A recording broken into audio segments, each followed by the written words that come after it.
SSC এবং নবম ও দশম শ্রেণীর শিক্ষার্থীরা, আশা করি তোমরা সবাই ভালো আছো। সো আজকে আমরা আলোচনা করতে যাচ্ছি চট্টগ্রাম বোর্ড এসএসসি 2026-এর যে সিকিউ যে পার্টটা, অর্থাৎ হচ্ছে 8 এবং 9 নাম্বার যে কোয়েশ্চেনটা আছে সেটা আজকে আমরা সমাধান করব। সো আশা করি আমরা সবাই মনোযোগ দিব, কারণ হচ্ছে এখানে বহুভুজ এবং অজীব রেখা নিয়ে আমরা কিছু আলোচনা করেছি।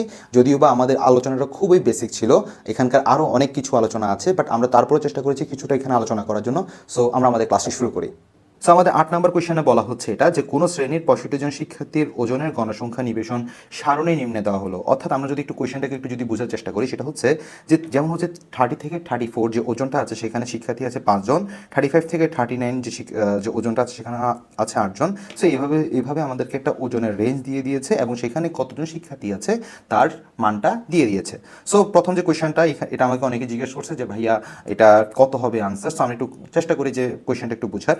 তো বলা হচ্ছে প্রথম শ্রেণীর মধ্যবিন্দু ও শেষ শ্রেণীর মধ্যবিন্দুর পার্থক্য নির্ণয় করো। এখন আমরা যদি খেয়াল করি, আমাদের প্রথম শ্রেণীতে আছে কত, 30 থেকে 34 পর্যন্ত আছে, এবং শেষ শ্রেণী যেটা হচ্ছে কত, 60 থেকে 64 পর্যন্ত আছে।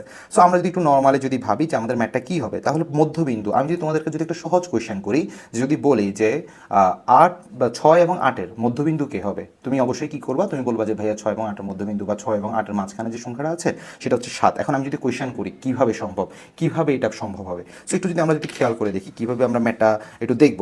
দেখো, আমি যদি বলি যে 6 এবং 8 এই দুজনের মধ্যবিন্দু কত বা মাঝখানের সংখ্যাটা কত, তাহলে কি করো, তুমি 6 এবং 8কে যদি যোগ করো এবং তাকে যদি 2 দ্বারা ভাগ করো, তাহলে কত পাওয়া যায়, 6 + 8। আমি যদি 6 + 8 ডিভাইড বাই যদি 2 করি, তাহলে আমার কত আসে, 8 এবং 6 যোগ করলে পাওয়া যায় কত, 14 পাওয়া যায়। 14 ডিভাইড বাই 2 তাহলে কত আসে, 7 আসে।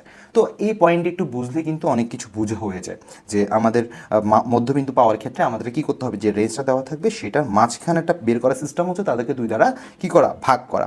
সো আমাকে যে সারণীটা দেওয়া আছে সেটা হচ্ছে যেখানে আমার শ্রেণী ব্যক্তিরা আছে 30 থেকে 34। সো আমি 30 এবং 34কে যোগ করে ডিভাইড বাই যদি 2 করি, তাহলে আমি কত পেয়ে যাব, তাদের মধ্যবিন্দু পেয়ে যাব। সো আমরা ওই অনুপাত দিলাম, প্রথম শ্রেণী হচ্ছে কত, 30 থেকে 34, এবং শেষ শ্রেণী হচ্ছে কত, 60 থেকে 64। তো এই জন্য আমরা প্রথম শ্রেণীর মধ্যবিন্দু বের করার ক্ষেত্রে আমরা কি করলাম, এই দুইজনকে আমরা যোগ করলাম, যোগ করে ডিভাইড বাই 2 করলাম একইভাবে। সো আমি এখানে ভ্যালু কত পেলাম, আমি এখানে ভ্যালু পেলাম 32, এবং শেষ শ্রেণীর মধ্যবিন্দুর ক্ষেত্রে আমরা 60 এবং 64কে যখন যোগ করলাম, তাকে যখন 2 দ্বারা ভাগ করলাম, তখন আমরা কত পেয়ে গেলাম, 62 পেয়ে গেলাম। তো আমরা স্বাভাবিকভাবে আমাদেরকে কোশ্চেনের মধ্যে বলা হচ্ছে যে তাদের শ্রেণীর মধ্যবিন্দুর কি নির্ণয় করো, পার্থক্য নির্ণয় করো। তো পার্থক্য নির্ণয় কত, তার মানে হচ্ছে এই দুজনকে আমরা যদি বিয়োগ করি তাহলে আমাদের আনসার কত আসে, 30। এটা হচ্ছে আমাদের কি আনসার।